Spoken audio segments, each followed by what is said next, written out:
Hello all, welcome back to 1000 problem series. அதே மாதிரி ஒரு JEE மெயின்ஸ் கொஸ்டின் பேப்பர் கொஞ்சம் சேஞ்சஸோட நமக்கு இங்க எலக்ட்ரோகெமிஸ்ட்ரி சாப்டர்ல கேட்டிருக்காங்க.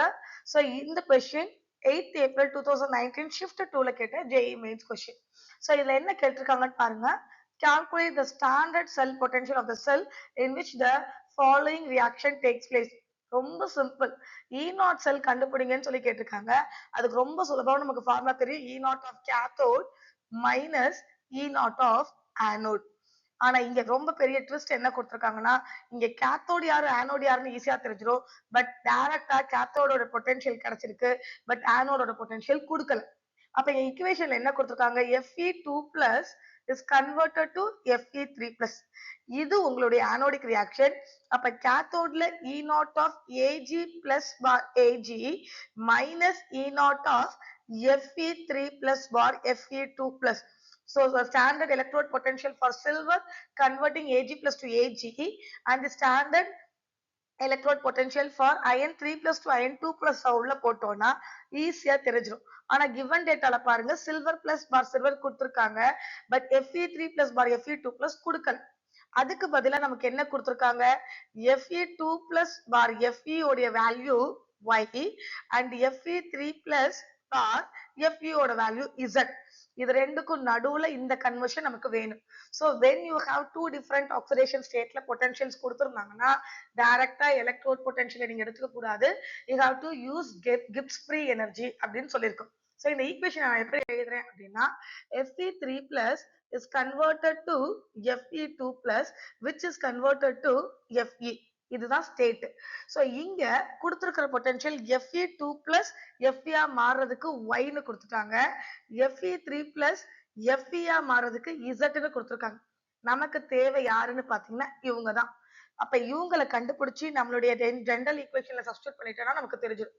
இதை நான் எக்ஸ்னு வைக்கல, பிகாஸ் ஆல்ரெடி சில்வருக்கு எக்ஸ் இருக்கனால let it be E0 of Fe3 plus bar Fe2 plus னே வச்சுக்கிறேன். ஓகேவா? சோ ஃபர்ஸ்ட் ஒன் இத டெல்டா G1, இத delta G02 and this one is delta G03. We know delta G03 is equal to delta G01 plus delta G02. Equation delta G க்கு minus NFE, அப்ப minus N3F E03 is equal to minus N1F E01 plus இங்க minus of N2F E02. எனக்கு தேவையான data இந்த E01 தான். எல்லாத்துலயும் F நான் cancel பண்ணிக்கிறேன். N1 N2 N3 எல்லாம் எனக்கு தெரியும். E3 is equal to இதுதான் டெல்டா G3 ல இருக்கிற E3, இதோட வேல்யூ Z. அப்ப N3 ஓட வேல்யூ is 3 into E03 க்கு பதிலா I can replace it by Z. 3 into Z is equal to எனக்கு N1 என்னன்னு தெரியாது, N1 என்னன்னு தெரியும், that is 1 into E01 தெரியாது, அதை நான் அப்படியே வச்சுக்கிறேன். பிளஸ் இங்க யார் இருக்கா, N2 உடைய வேல்யூ 2, இங்க E0 ஓட வேல்யூ y. இப்போ எனக்கு யார் வேணும், E01 வேணும். அப்ப E01 is equal to 3Z minus 2y. அப்ப நான் என்ன முதல்ல கால்குலேட் பண்ணிருக்கேன், this is not our answer, this is E0 of Fe3 plus bar Fe2 plus.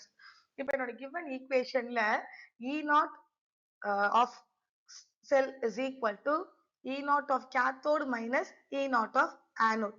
So cathode எழுது x தெரியும், minus 3Z minus 2y.